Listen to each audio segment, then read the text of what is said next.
Halo semua, apa kabarnya? Semua pasti sehat ya? Kemarin saya cerita kalau saya ngajar 6 jenis mata kuliah ya. Nah, minggu kemarin saya kaget lagi karena hampir semua kelas itu punya mahasiswa yang banyak banget. Jumlah mahasiswa satu kelas itu rata-rata 30 sampai 40 orang loh.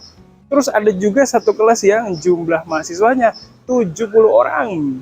Waduh, semester ini bener-bener super sekali. Dalam 5-6 tahun terakhir saya ngajar, baru pertama kali saya alami kondisi kayak gini. Saya seneng sih kalau ada banyak mahasiswa di kelas, tapi ya yang paling repot itu kalau ujian. Saya harus periksa hasil ujian dari banyak mahasiswa. Terus kemarin-kemarin saya ada kesempatan ikut acara makan-makan dengan tamu dari Jepang. Acara makan-makannya diadain di restoran masakan Indonesia yang ada di dekat Bekasi. Restorannya ada di salah satu mall di Bekasi. Terus letaknya itu ada di lantai paling atas. Nah, waktu itu saya duduk di depan tamu orang Jepangnya dan kami banyak ngobrol. Tapi pas ngobrol dengan mereka, saya mulai sadar kalau kemampuan komunikasi bahasa Jepang saya itu menurun. Dulu waktu di Jepang, saya sering ikut nomikai. Dari nomikai saya belajar banyak. Dengan ilmu dari nomikai, saya merasa bisa ngobrol sama siapa aja. Kalau sekarang kayaknya saya udah nggak pede lagi. Terus kemarin Najmah jalan-jalan ke daerah yang namanya Ciwidey. Ciwidey ini ada di sebelah selatan kota Bandung. Dia hiking bareng sama tantenya. Tantenya ini tapi seumuran dengan Najmah, jadi hubungan mereka ya seperti teman aja. Dia pergi ke tempat yang namanya Ranca Upas. Di sana ada bumi perkemahan, penangkaran rusa, ada kafe yang estetik, dan ada jalur hiking juga. Dia dan tantenya hiking di sana terus nginep 1 malam. Saya yang di Jakarta cuma dikirimin video aja. Pemandangan di sana emang bagus banget. Saya, istri, dan bintang juga kayaknya perlu healing ke sana nih.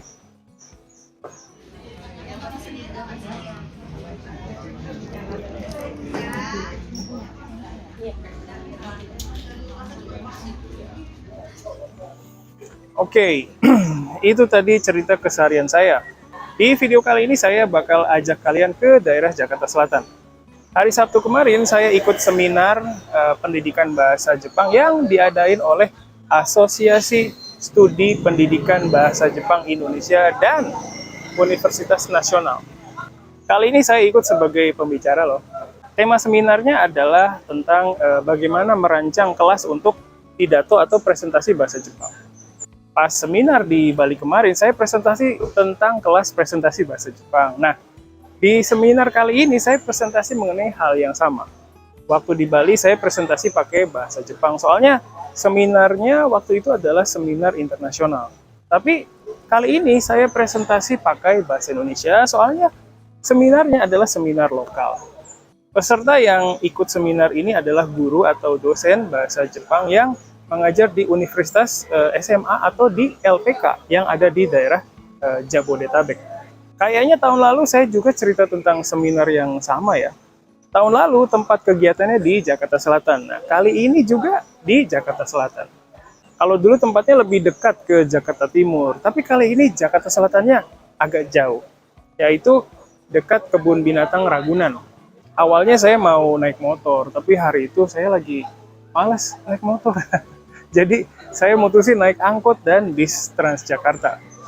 Saya naik kendaraan umum supaya bisa hemat. Saya naik angkot yang namanya Jaklingko untuk pergi ke terminal bis Transjakarta di Kampung Melayu. Dari situ saya naik bis Transjakarta. Saya udah lama nggak naik bis Transjakarta, jadi agak bingung dengan rutenya. Waktu itu bisnya udah penuh, jadi saya berdiri. Waktu itu saya di dalam bis sambil dengerin musik. Terus saking santainya, saya ngelewatin halte bis tujuan saya. Kelewatannya lumayan jauh dan gara-gara itu saya malah menjauh dari tujuan saya. Terus saya langsung turun dari bis dan pesen Gojek. Saya pesen Gojek yang motor supaya nggak kejebak macet. Abang Gojeknya datang agak telat, tapi dia kendarain motornya cepet banget. Biasanya saya suka ambil video pas naik Gojek, tapi kemarin itu nggak bisa, soalnya abang Gojeknya ngebut banget. Alhamdulillah saya sampai di tempat kegiatan 30 menit sebelum kegiatannya mulai. Saya langsung masuk ke dalam dan ganti baju. Tempat kegiatan kali ini agak unik, soalnya ada dua pilar besar yang ada di tengah ruangannya. Karena ada dua pilar besar itu, peserta yang duduk di sebelah kanan nggak bisa lihat peserta yang ada di sebelah kiri dan sebaliknya. Tapi walaupun begitu, seminar kemarin sih lancar-lancar aja. Hari itu saya jadi pembicara. Nah, kalau dari sudut pandang pembicara, layout ruangannya nggak masalah, soalnya ya kalau dari tengah, peserta di kanan dan kiri kelihatan semua. Pas baru datang di tempat kegiatan, saya terus terang gugup banget. Di sana saya ketemu kepala The Japan Foundation Jakarta dan pejabat yang lain. Terus yang hadir itu sensei-sensei senior yang berpengalaman. Saya deg-degan banget. Tapi sebelum acaranya mulai, banyak sensei yang ngajak ngobrol, jadi saya bisa sedikit santai. Sebelum saya presentasi, ada dua presentasi yang lain. Presentasi dari sensei The Japan Foundation dan sensei dari Universitas Nasional. Isi presentasi mereka bagus semua. Saya banyak belajar dari presentasi mereka. Saya jadi agak ragu dengan isi presentasi saya sendiri. Seperti yang tadi saya ceritain, kali ini saya presentasi pakai bahasa Indonesia. Saya jelasin macam-macam tentang apa yang saya kerjain di mata kuliah presentasi bahasa Jepang, termasuk cara menilai. Saya cerita kalau saya nggak pakai cara penilaian tertentu, soalnya mahasiswa rata-rata takut dengan penilaian. Biasanya mereka akan cenderung defensif dan nggak nunjukin mereka yang sebenarnya kalau mereka tahu bahwa mereka sedang dinilai. Karena itu jadi saya nggak pakai penilaian tertentu. Semua mahasiswa saya kasih nilai yang baik. Soalnya pas adain sesi presentasi mereka memang bisa. Kayaknya sensei yang dengar presentasi saya khawatir dengan mahasiswa yang kurang aktif di kelas tapi dapat nilai bagus. Kalau menurut saya sih itu resiko yang harus diambil. Pertama, yang penting kita harus percaya dulu sama murid kita. Kalau menurut kalian gimana?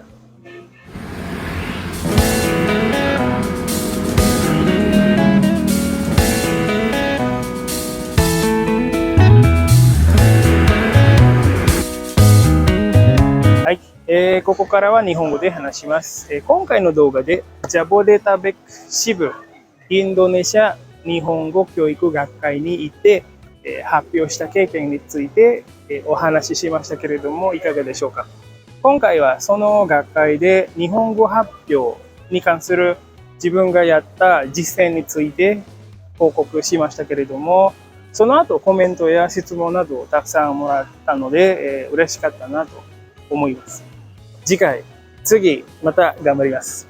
さて、今回も日記に出ている単語についてお話ししたいと思いますけれども、その単語は満腹です。前回は三グについて話しましたけれども、満腹も三グと同じ意味を持っていて、可能とかできるとかという意味を持っています。例えば、saya bisa makan semua makanan ini dalam 1 menitという文章で、意味は私はこの食べ物を全部1分間で食べきれますという意味です。今のビサはそのまま満腹に置き換えることができます。満腹に置き換えるとこうなります。saya mampu makan semua makanan ini dalam 1 menitという感じになります。伝わる意味は同じなんですけれども、満腹の場合はちょっとフォーマルなニュアンスがありますね。フォーマル感がありますので、文法的に問題ないですけれども、普段の会話ではあんまり使われていないかなと思います。でも自分の能力について強調したい場合は、話す人は満腹を使うことができます。満腹の名詞の形はkemampuanと言いますけれども、能力という意味です。またビサにもkebiasaanという名詞があります。その2つの違いは、kemampuanの場合は知能とかを使った能力というイメージがあって、kebiasaanの場合は物理的な能力を指す場合があると思います。なので、日本語能力試験のことをインドネシア語でujian kemampuan bahasa Jepang と言われています。満腹はフォーマル感がありますので、改まった文章とか改まった場面で使われることが多いと思います。例文は例えば、Indonesia mampu memproduksi beras 54,75 juta ton per tahun. という文章で、意味は、インドネシアは年間、5475万トンの米を生産できるという意味です。普段の会話では自分ができるぞという言いたいときはビサを、ちょっと改まった場面ですと、満腹を、そして、感情的になってできるぞと言いたいときはサングを使ってください。それから使った経験をぜひコメント欄に書いてください。この動画を見てくださった皆さん、ぜひ自分の経験をもとに例文を作ってみてコメントとして書いてみてください。ハリニャジャパネシアは皆さんとの、コミュニケーションを図るために作っていますので、ぜひこの動画を見てですね、たくさんインドネシア語のインプットを吸収してインドネシア語を身につけてください。文脈がなんとなく分かってちょっとだけ理解しているという程度でも十分です。ジャパネシアに毎週このハリニャジャパネシアを書いていますので、分からないところがあったら下にコメント書いていろいろ質問してください。